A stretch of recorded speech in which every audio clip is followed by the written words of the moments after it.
Welcome to my channel, Jeremy Vlog. Dito na yung 1338 na sprocket combination. Subukan natin sa akyatan kung gaano kalakas nito. Hindi pa natin natap speed dito sa sprocket na to, dahil ngayon ko pa lang na ilagay ito. Ngayon pa lang natin susubukan ito. Unahin natin sa akyatan kung gaano ito kalakas. Yan. Ang ramdam ko dito sa sprocket na to ay medyo ma-vibrate lang siya. Yung nagsasabi pala na hindi sprocket ang dahilan para bumilis ang isang motor, yung ECU daw. Ito, panoorin mo ang video natin.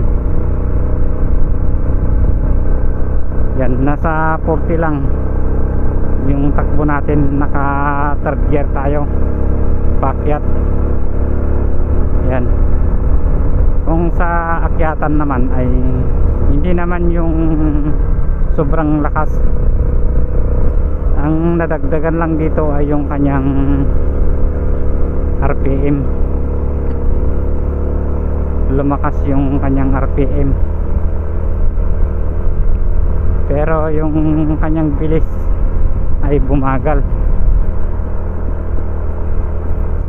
Yan, hindi tayo masyadong makatakbo talaga. Medyo sagad-sagad pa natin yung kanyang throttle, pero hanggang dito lang talaga yung kanyang kaya. Itong 1338 na sprocket combination. Kaya yung nagsabi na hindi sprocket, hindi ako naniniwala dun, dahil marami na akong sprocket combination ang nasubukan.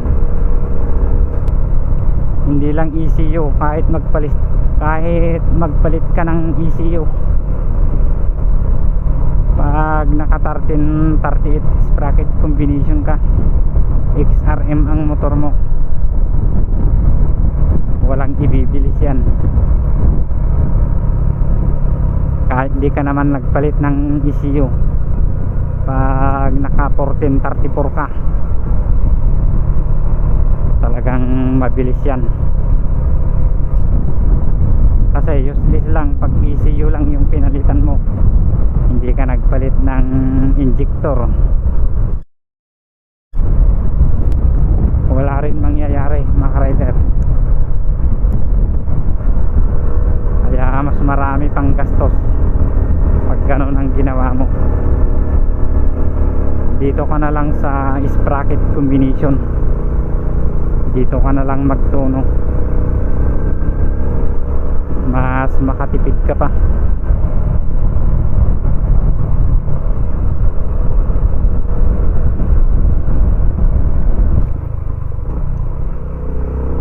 Ito, akyatan, mga ka-rider. Naka second gear tayo.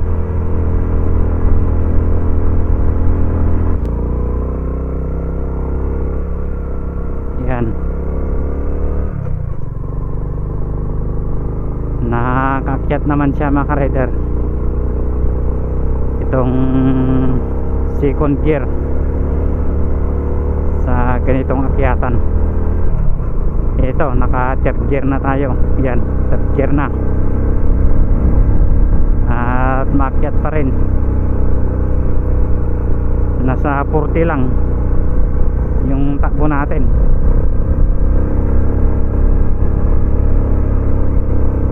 Medyo sagad na, may konti na lang, sagad na itong kanyang throttle.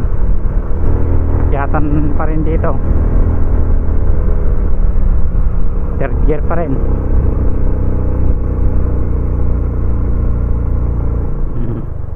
Kailangan tayong mag second gear. Yan, naka second gear tayo.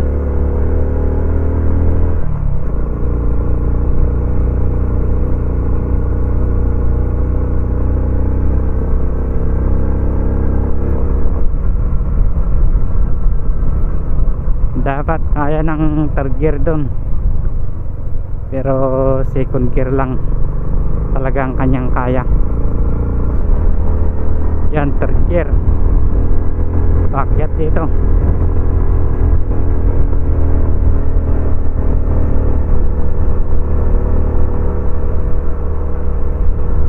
Kayang kaya pa rin mga rider, kaya naman niya.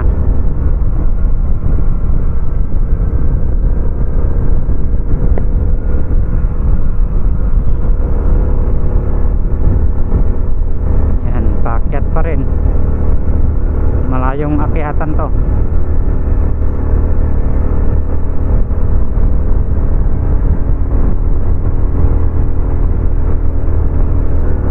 Naka third gear tayo. Tignan natin kung kaya ng second gear dito. Mahirapan ng second gear, first gear lang talaga.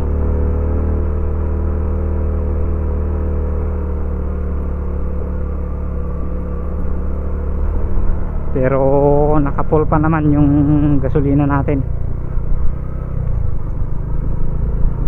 Tignan natin kung hindi mabilis maubos ang gasolina. Nag full tank tayo kanina, pero galing pa tayo ng Santa Cruz.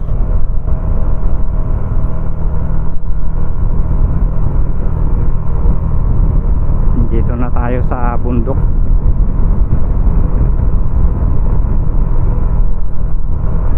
Dito na tayo sa San Emilio.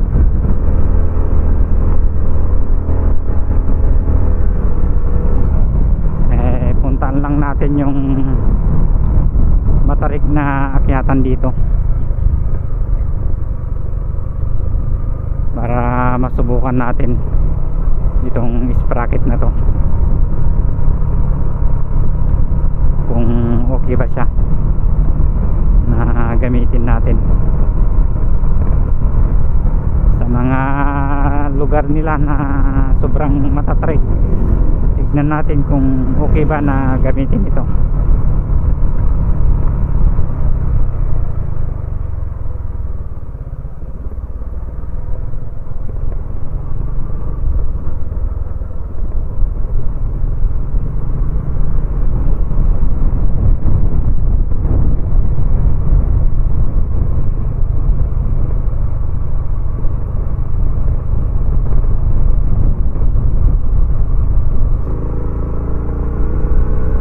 Akyatan na naman mga ka-rider, naka third gear tayo.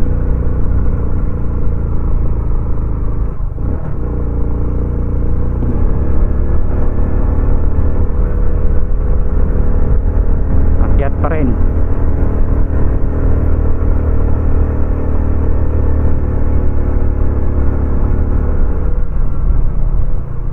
Yan, kinaya naman niya.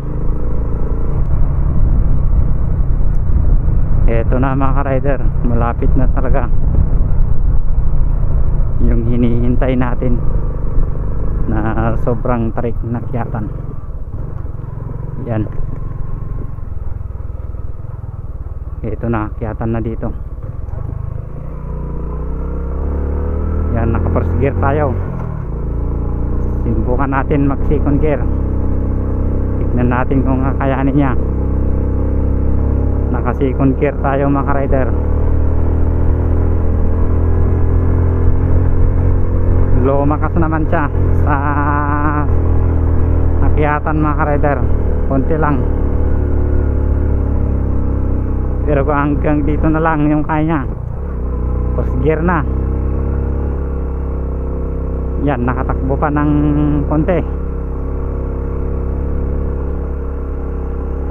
Talagang first gear na mga ka-rider.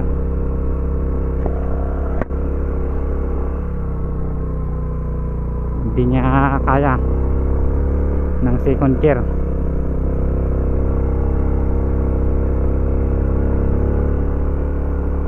Yan, sobrang tarik kasi ito.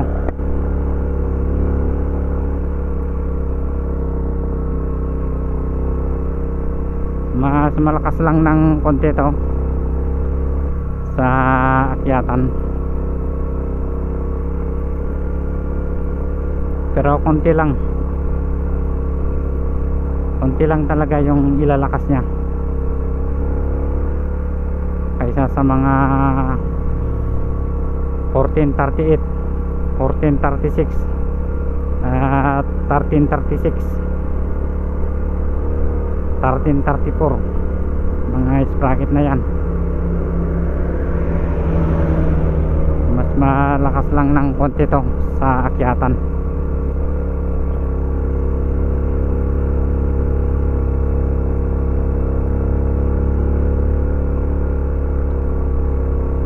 Yan, akyatan talaga mga rider.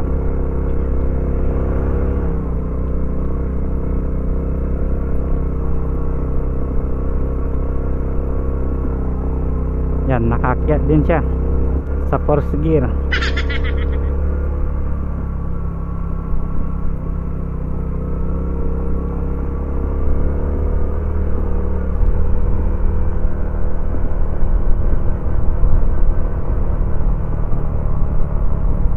Yan, pahinga muna tayo dito.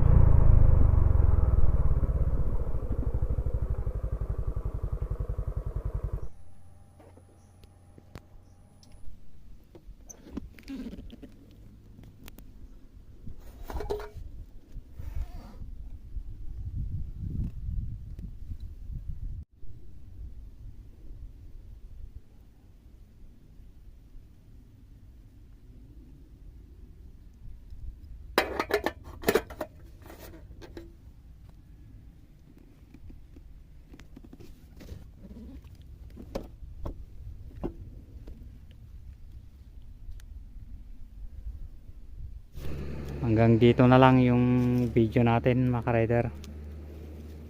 Salamat sa mga nanood at pa-subscribe naman ang YouTube channel natin para updated kayo pag may bago tayong video. Yan yung sprocket na ginamit natin. Ito yung mga karga natin na umakyat. At ito pa sa top box. Yan, 1.5. Madami pa dyan, no? Kaya mabigat to.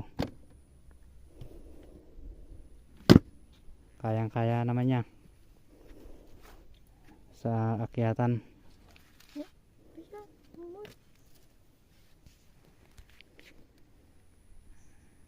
Yan yung dinaanan natin. At meron pa dyan na isa na akyatan, pero hanggang dito na lang tayo para hindi masyado humaba tong video natin.